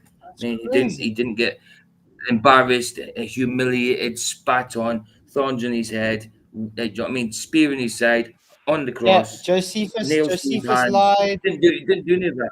Didn't do none of that, did he? No, Josephus also lied his account. The whole Roman Empire lied with their account. No, everybody lied, you know. All the historical documentation that showed he actually died, they all lied. They all collaborated and told each other, okay, you put this in yours, okay, so then we match. How did they collaborate, though, over all these thousands of years? They can't. Exactly. See, Jesus used to use the Old Testament as scripture, so Jesus lied as well, you know. Mm-hmm. It's ridiculous. It'd have to be the most huge, clever conspiracy ever done. You know, people over thousands of years all conspired to write a story. But I mean, why do you think a lot of people today don't think Noah's flood actually happened? They don't research, because you can find that just about. I mean, they literally got, even in a museum, a piece of the petrified wood that they found from Noah's Ark. I mean, Josephus even wrote that they was getting pieces of wood from Noah's Ark. Yeah. Well, I'll tell you one thing. When I went and saw the Grand Canyon in person, the first thing that struck me was that this did not happen over a long period of time. First thing I thought of was the waters receding. Have you ever watched that Answers in Genesis cover that, Dave, where I think it was that Mount St. Helens volcano erupted, and it like created exactly similar to Grand Canyon, but on a smaller scale. Yeah. And it was all due to water. Yeah.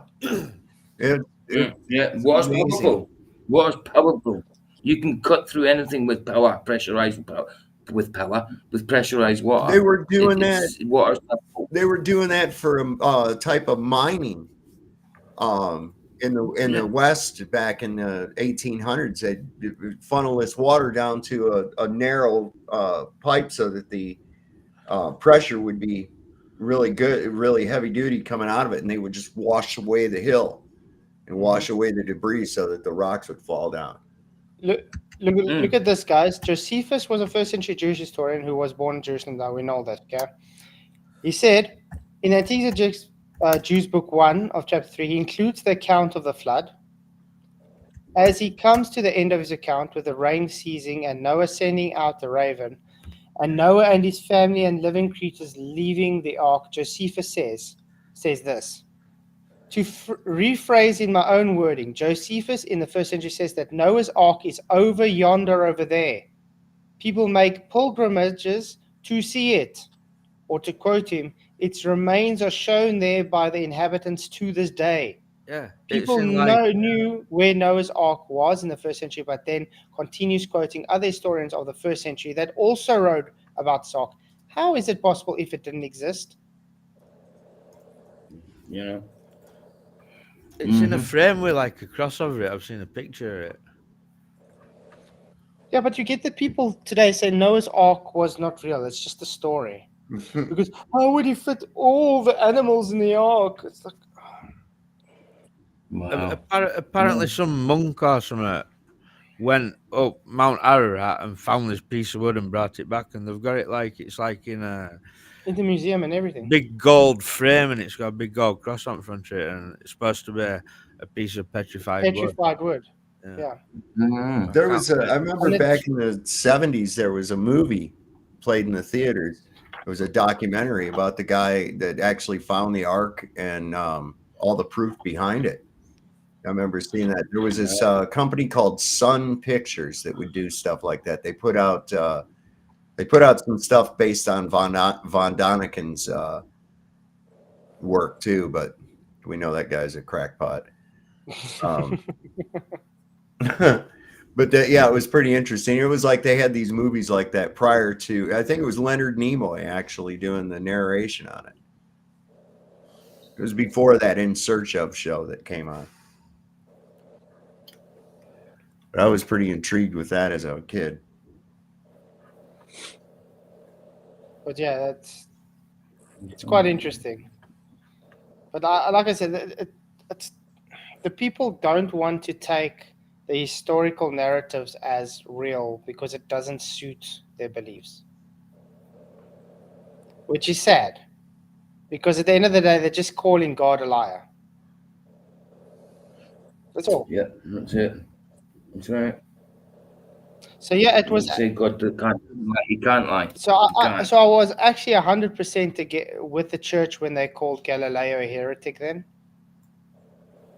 Because he was calling God a liar. So by fact, by default, yeah. By definition, he was a heretic. Yep. Well, and that's pretty harsh, treatment for somebody too. You're just saying, I mean, really, what did he do to warrant that kind of pain and death? What was his real crime? I mean, come on. He was saying God was a liar. Remember, that was blasphemy. He was making his own doctrine. He was saying the Bible teaches, remember, at that time it was still the church. The Bible teaches that the earth's stationary and the universe is around. And he's saying, no, that's not the truth. We're going around the sun because he took his ideas from Copernicus. Oh, I'm sorry. I was talking about Jesus himself. Oh, Jesus. Oh, yeah, no, but that was planned, though. The reason he got taken out was for purpose. Mm-hmm. He was a serious threat. He was here to bridge the gap. Because of the sin of man, Jesus had to come as a blameless lamb, as spotless. Yeah. So he was sinless. He was in the world just like us. He limited himself to a human body and showed he could overcome he could overcome death, he could overcome sin. That's right.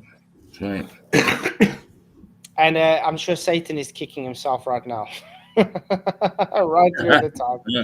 Because remember, Satan can't see the future. God knew exactly what's going to happen. Yep. He's not equal with God, no matter what. Like not atheists, Satanists think, Luciferians, he's not equal with God. If he was equal with God, he'd be able to tell the future. He wouldn't have to ask God's permission. You know what I mean? He wouldn't have to be let. He wouldn't have to be, like I said, he wouldn't have to ask permission.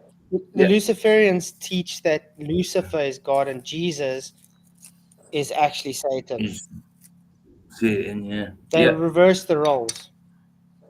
Yeah, that's it. Lucifer, the bearer of light. Mm-hmm. Yeah.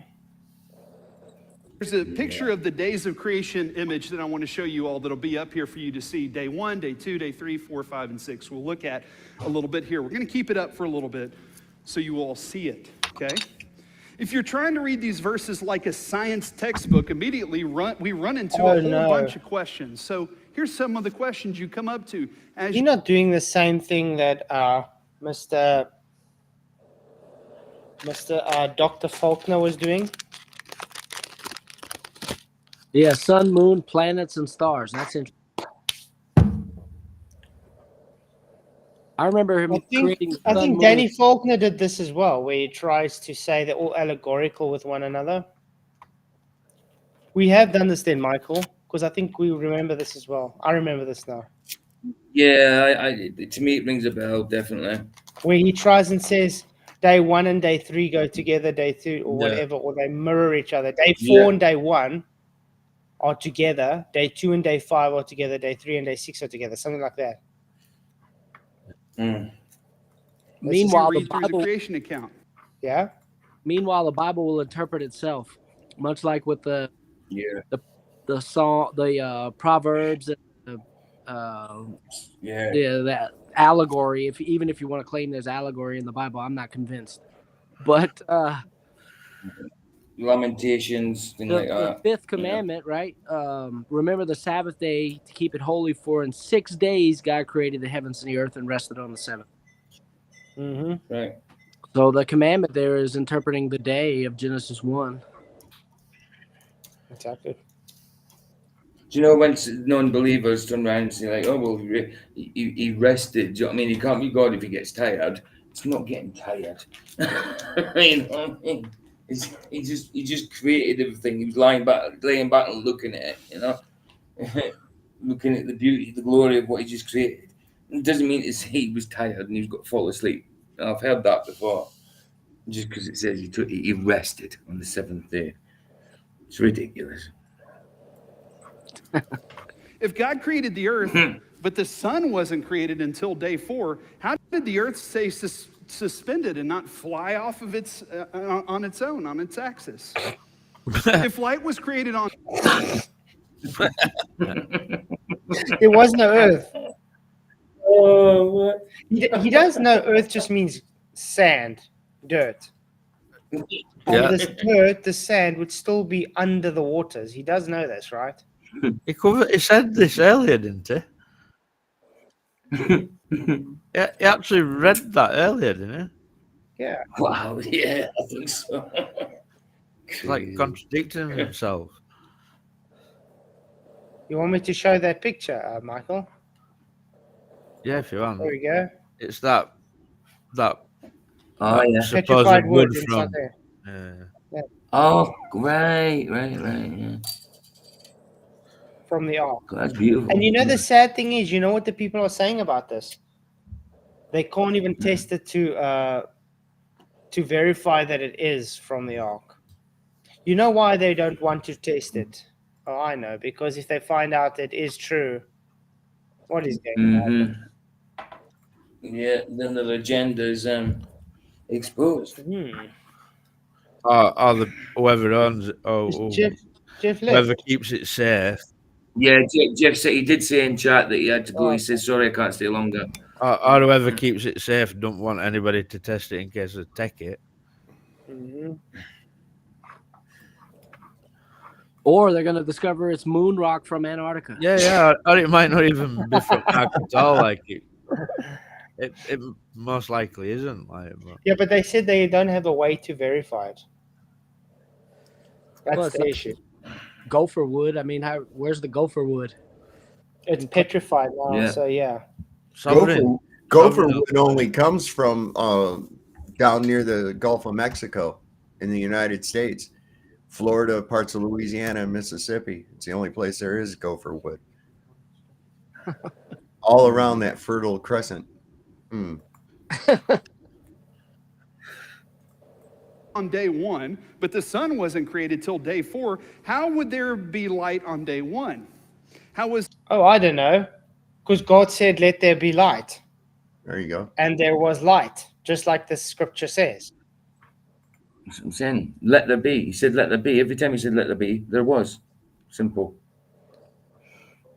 There you go, dude. You're back. Yo. I mean, last time I checked. What's up? Yeah? Want to say something, man? Flats has disappeared. We can hear you, but your avatar's gone out the screen. Pretty. There we go. There you go.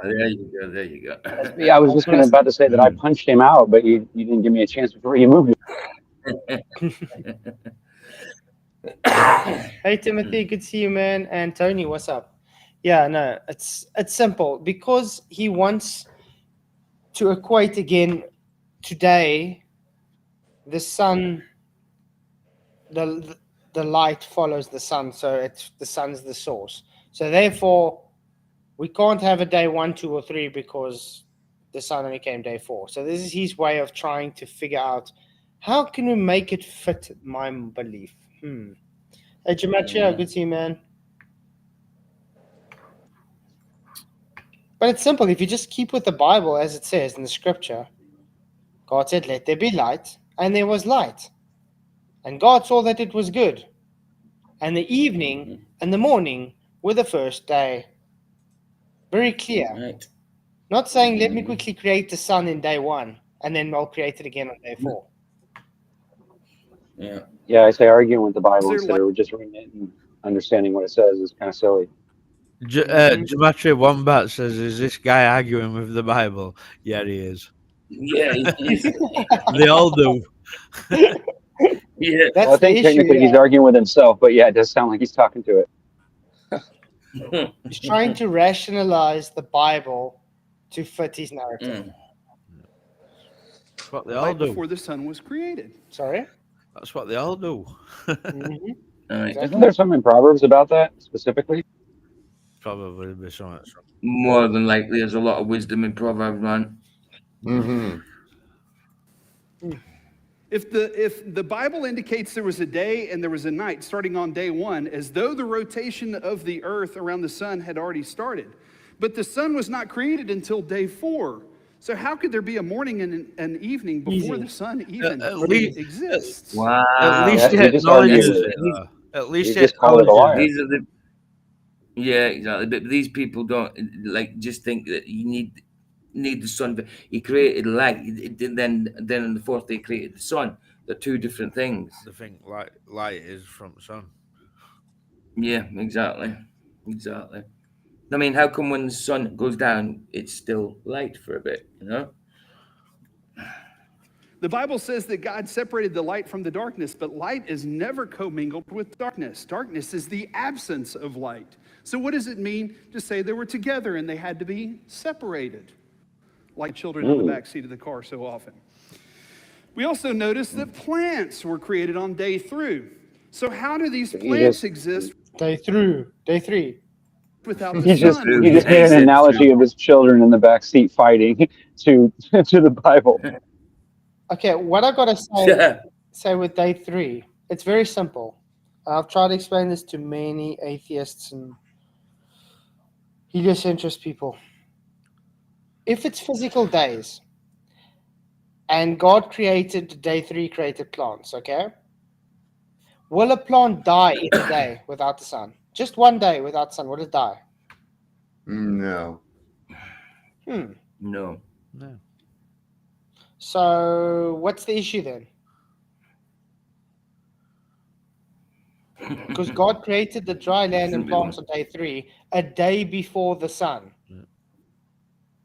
So they wouldn't die in a day, would they? It's literally just a day. Well, how do we know that it really is sun that gives them the food? Well, Or is it light that gives them the food? Well, it's today it shows the sun, but remember, on the 4th day, God created the sun to rule the day. So he could have given the sun to give the nutrients. God rules. God is the light. He rules. Yeah, it didn't mean that the light, whatever it was before the sun, didn't give it to the plants. You know what I mean? But because they're just speculating, well, this is what we believe today, so therefore it has to fit what we believe. Well, they're trying to say that the creation of something could exist before it was created, and that it's arguing with it or something. It doesn't make sense to. And also note, remember, God said He created good. Is death good? Yeah. No. So would God create a plant that would die? No, not at all. Oh. Not at all. What would be the point? Think about it. Putting a plant down and it dies in a day. Think about it this way. How do we know the plants didn't really need the sun before the fall? Yeah, that's true. We don't know that. Yeah. Well, So- I mean, we're not to be assuming, but yeah, I mean, we don't. Did you guys hear about this? That the guy who came up with the whole theory of the Higgs boson particle, in other words, the God particle, that CERN was specifically looking for to further explore precisely during the eclipse, died the same day as the eclipse. That's What nuts. do you mean? You mean he was sacrificed? I don't. Well, he was right, old looking character. It sounds like it was all one big spell, and he what blood sacrifice to. Maybe. Well, I'm not saying that's true, but I'm saying it's a possibility. I mean, like anything else is. I'd go with that. Like, seeing as like, no, really happened, did it? Like, they said we're going to happen on Eclipse, like, but what if it's all one big massive spell working, like, and He was 94. Wow. That's pretty How old. convenient, but I mean, you know. Absolutely. Nowadays, it's definitely old. 94. Let's quickly just listen to his statement here. On also day 4. Many of these questions arise. And when we come to the Bible, loading up our questions, coming at the Bible to understand physics or astronomy or botany or biology, we ask all kinds of questions, and it's difficult to piece together from various other scenarios to explain how all of this could have actually played out and had happened. But here's the reality about pause it God. 1 minute. God can do whatever he wants, right? He's Pause denying it. One Mind, One Spirit says, why is he adding in planets? Sorry if y'all already covered I also saw that earlier. While the wife called me, well, as far as I know, planets are in Bible now. Nowadays. No. They are now. Sorry. They are now, but they weren't at one point. Well, that's why I said now, like. But. Mm-hmm. Yeah. It's a definitely. Mandela Oh, yeah, effect, no, I'm guys. just saying it. One mind. Yeah, I mean, there wasn't planets in the Bible. You know, it's funny. Even my wife says, since when is planets in the Bible? Matrix is in the Bible now as well. Yeah. Matrix, yeah. Where was that one that's changed? It's really bad. It's saying something about where you came from, your mother's bowels. Yeah, that's the Matrix one. Yeah. Oh, wow. Bunghole? Wow. Yeah, they actually say bowels. Let me see. I got these wrote down. It's crazy. Bowels. So Well, that would just open it up for all those people that want to become the opposite spectrum.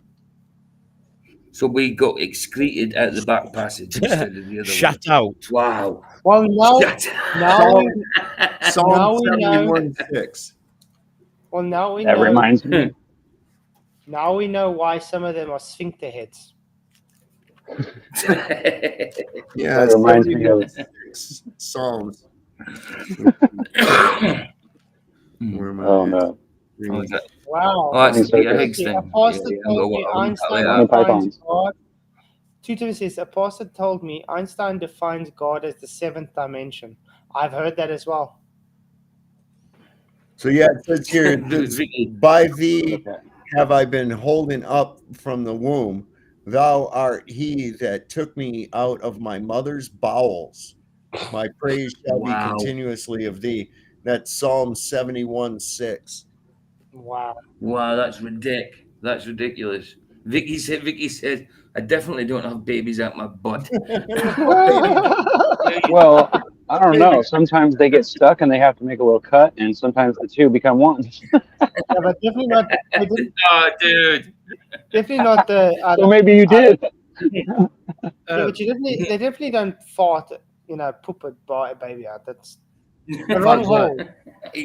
Well, maybe that Craig. Yeah, that's why he's got that little dollop on the top of his head up there. Here's my. Yeah, 2 Kings 23:5 has planets in it. Oh, wow, it's crazy, isn't it? King James. It's CERN's fault, guys. Yeah, of course. Well, So if I'm he not a wanted to medical have the professional, Earth but suspended in sun and held in orbit without the sun, or if he wanted to have light causing day and night from a different source other than the sun, he could do any of that. Again, we're not talking about God's ability, but rather what he is trying to communicate to the people of Israel and what he's communicating to people like us today. The Israelites had very different questions than us. They weren't learning that their God didn't battle, they were learning that their God didn't battle other gods in other worlds. No. They learned that God is an almighty God that stood up for them as the Egyptians tried to chase them and kill them. Again, absolutely nothing to do with creation. The guys literally trying to place two things together that have nothing to do with each other. Yeah, the the descendants of Abraham leaving Egypt, they probably had no idea of the culture that they were. It says that even the Pharaoh in Egypt didn't remember who Joseph was. Mm-hmm. So they had lost all identity. They didn't know who they were, where they were going. So God gave them the origin story, the historical record of who they were, where they were going. I mean, it's very simple. That's what he wanted to communicate to the Hebrews, that you're not inside of the dome of Nut. Mm-hmm. Yeah, the Yeah. Egyptian goddess Nut. Yep. Exactly. Do you guys want to carry on with this tomorrow to see how he explains these 6 days? Yeah, please. Yeah, I'd like to do. I I'd think like so. to do So I this think one, we'll carry on definitely. with it yet tomorrow from 7 Quite. to... It's baffling, Cool. like. Cool. It is. It is. Wow, this is really interesting. Because I want to see how he's going to correlate them together. Yeah, exactly. It's strange, man. It's like if you take a person from the 1600s and you bring them to today, they need a blood transfusion, but they stop the transfusion because we haven't bled the humors out of the transfusion blood. You know what I mean? Like, it might be a crude example, but they're wanting their science, so called, of the day to fit the reality. I don't know, man. Yeah. This Lord, you just came in as we're closing off, mate. But yeah. Oh, hello. But it was good to see you guys. Thank you all for coming. Appreciate it. I think it was good. Yeah, so we'll do part 2 then tomorrow of this. We'll see how he tries to wiggle his way with the 6 days. There are 13. Yeah, I think it'll be interesting. But yeah, thanks everybody for the support. Thank you for the super chats, for the likes, the shares, and just all your support. If you haven't already, please share the show and hit the likes, as it does help the channel to grow. So appreciate you all, and I'll see you all tomorrow night.